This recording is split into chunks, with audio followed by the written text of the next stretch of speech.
The Torah, or what is called the Bible, is a divine work, written by God, dictated by God. And therefore, it has multiple levels, multiple layers of meaning. And we can go on forever finding deeper and richer insights and meaning into the familiar stories and teachings and commandments of the Torah. A really good example is the story of Adam and Eve. Everybody knows the story, but here's the rest of the story. The way it's read, in its simple literal meaning, God created Adam and Eve. He put them in the Garden of Eden. He said to them, or actually he said to Adam, "Of all the trees you may eat the fruits, but the tree of knowledge of good and evil you may not eat from it. For the day you eat from it, you will die." Before I continue with my monologue, where I do all the talking, I want to invite you to a VIP session, a Zoom session, in which we get together to actually have a conversation and discuss all things Jewish, all things holy, all things healthy. So click on the link below and join us where we can have a two-way conversation. According to the historians, this was 9 hours after they were created in the Garden of Eden. 9 hours after they were created, they were told not to eat from the tree of knowledge. Well, an hour later, the 10th hour, they ate from the tree of knowledge. Now God comes to Adam and says, "You ate from the tree I told you not to eat from?" Adam says, "She gave it to me and I ate it." Like it's her fault. God says to Eve, to Chava, "What did you do?" She says, "The snake." The snake made me do it, convinced me, tricked me. So God says, "Okay, because you did this, by the sweat of your brow will you make bread, and you will give birth to children in pain. And the snake will be your enemy. He will bite you and you will beat him." Anyway. Okay, that's the story. It has many moral lessons, but the facts of the story don't really come together very well. Just quickly, a list of questions. Number 1, God spoke to Adam and said, "Don't eat from that tree." An hour later, he ate from the tree. Is there something wrong with God? Is it what? He's not impressive? Not convincing? You can dismiss him an hour later? It's not like Adam wasn't sure that God meant him. You imagine Adam saying, "Are you talking to me?" Yeah, I'm talking to you. There's nobody else around. So God speaks to Adam up close and personal and says, "Don't do this." And an hour later, he can do it? God is not very effective. Something's wrong. When God spoke to the Jewish people at Mount Sinai, everybody fainted. Adam just dismisses it. And then, question number 2, what's wrong with Adam? He was created by God. He had no birth traumas. His mother didn't traumatize him in the toilet training. He didn't have bad friends. He didn't grow up in a bad neighborhood. And he didn't have an evil inclination that tempts you to sin. He didn't have that. What's wrong with him? Then you find out that the tree was actually a fig tree. Come on, how tempting is that? irresistible?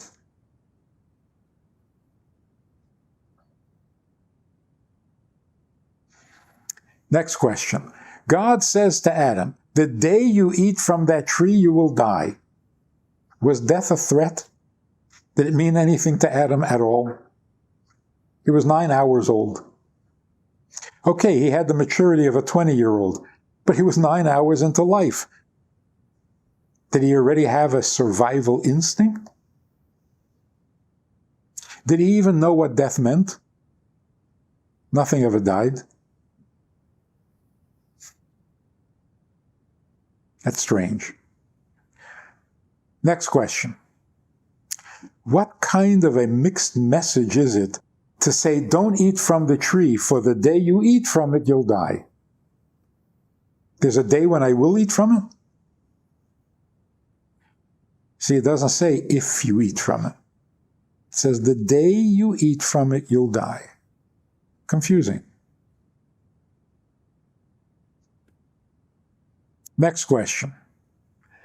God asks him, you ate from the tree I told you not to eat from. He blames her. This is too much corruption too quickly. He was already so corrupt that he can't even be honest. That doesn't say much for the human race. And then she blames the snake? This is weird. Then God says, because you did this, here are the consequences. Pain in childbirth by the sweat of your brow. Whoa, that was not the deal. The deal was the day you eat from it, you'll die. Now God is saying, oh, no, not just die. First you'll suffer, then you'll die. Like that bumper sticker. Life stinks, then you die. That was not the deal. And you can't, it's not right to add more punishment after the fact. The ultimate question is this. It's a discouraging story. It's a depressing story. Why would the Torah begin? I mean, okay, it happened. Doesn't mean you have to tell me the story right at the beginning of the Torah. Because if a person who had no traumas, no bad friends, no bad influences, no evil inclination, is given one commandment and he doesn't last an hour, what chance do we have? Not a good story to start the Torah with. So that's on one level. Let's try another level. Back up a little bit. Where did Adam and Eve come from? They were created by God. God fashioned their body out of earth and then breathed a soul into them. Where was that soul?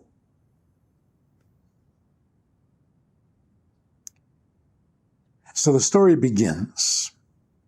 There were two souls in heaven, a male and a female, and God said to them, I'm going to send you down to the lowest of all possible worlds, invest you into a physical body made out of earth, and you're going to elevate that world, the lowest of all worlds, and make it holier and more godly than heaven.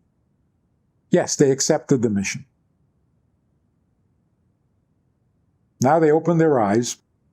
They're in the Garden of Eden. God says to Adam, of all the trees you may eat, but not this one. Now, just picture them sitting there, puzzled. We're supposed to fix this world, elevate it. All the trees are kosher. They don't need elevating. There's one tree that is not so kosher. Something's wrong with it. It needs fixing, but we're not allowed to eat it. So what are we doing here? What happened to our mission? Where's our job? They were puzzled. And then Adam said, it's quite confusing Did God said not to eat it, or did he say someday you will eat it? Because he said the day you eat from it, you'll die.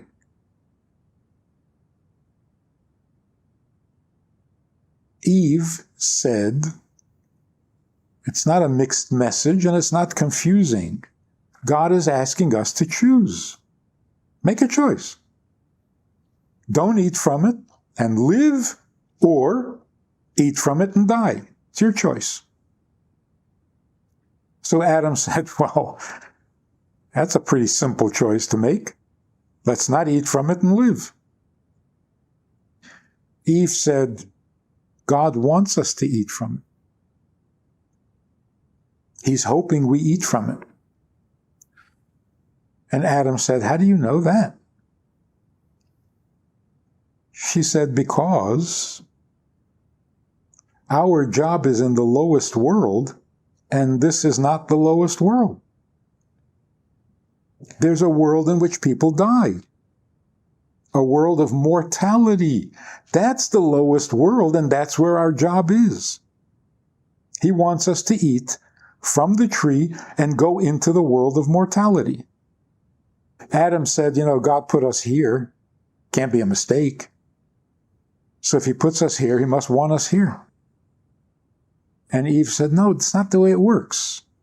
God takes you to where your job is, but you have to volunteer to cross that border. God will take you to the threshold, but whether you enter that door or not is up to you. He wants us to volunteer. Adam said, makes a lot of sense. And they ate from the tree. Now God comes to Adam and says, you ate from the tree I told you not to eat from.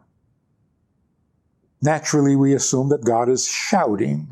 He's angry and he's about to smite somebody. That may be one interpretation, but not necessarily. God is not angry. God is marveling. How did you know? I told you not to eat from it, but you understood that I was hoping you would? How did you know that? Being a new, fresh, pure, innocent soul, Adam said, I didn't know. She knew. So God says to Eve, how did you know? She said, what the snake told me sounded like that's where our job would be. The snake said, when you eat from that tree, you will be like God. You will know good and evil. Well, good and evil, that needs fixing. So God said, that's great.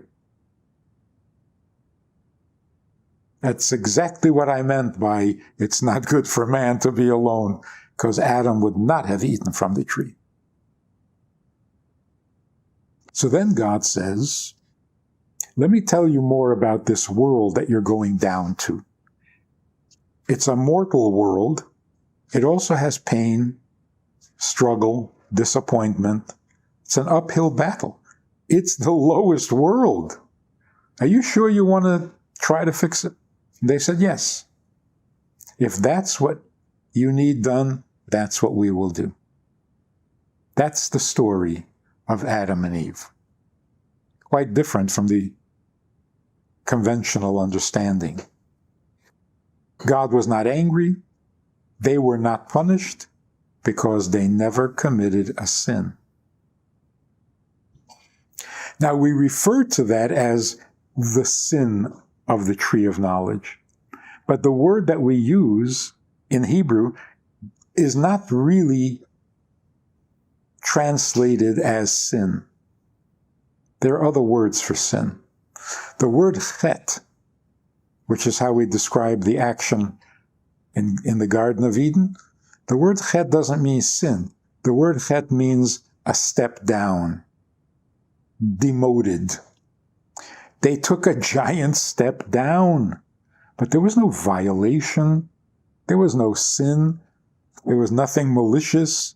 There was nothing lustful. It was innocent and it was correct. But it was a step down. In fact, when God said, don't eat from that tree, the day you eat from it, you'll die, he wanted them to eat from the tree. Then why did he say don't? Well, to give them a choice. But God can't say a falsehood. When God said don't eat from the tree, it meant I don't want you to eat from the tree. But he did want them to eat from the tree. Here's what you really, really need to know. God said don't eat from the tree. Because you're going to die. Your children are going to be imperfect. They won't know me. I don't want this to happen. But I'm hoping you do it.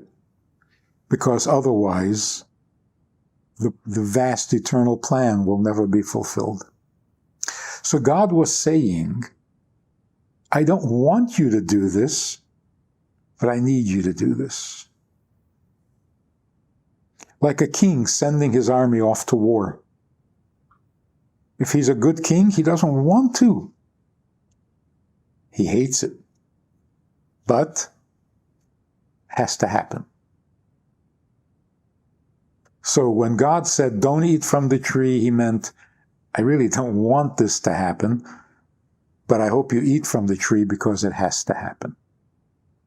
What does this tell us about God?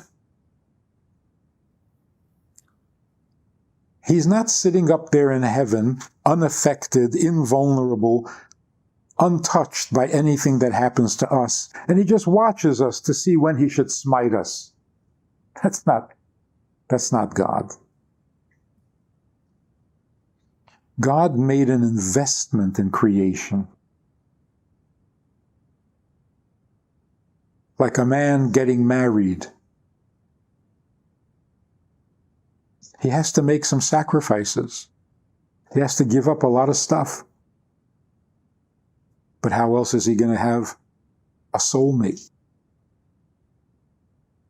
So God sacrifices, does things against his own will, goes out of his comfort zone in order to have this creation, which is a relationship.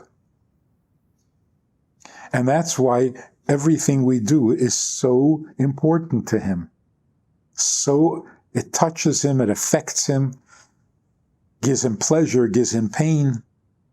You say, how can God have pleasure? How can God have pain? Yeah, not the way we do. Our pleasure is feeble and our pain is pathetic. His pain is infinite and his pleasure is eternal. Of course, he's more than us, not less, but it's worth it. If we do this, it will be worth it. And that was Eve's wisdom. She understood this. She heard God. Adam was so impressed with God that he didn't hear. He didn't hear it. How is it that she understood that they were not in the lowest world and they had to volunteer? And he missed it. He missed it because he was so overwhelmed by God's greatness that he didn't hear God's vulnerability. She heard it. And thanks to her, we are busy all these years elevating the world, fixing the world, fighting the injustices, setting things right to the best of our ability. And she was confident that her children will be able to do this. It's a huge compliment.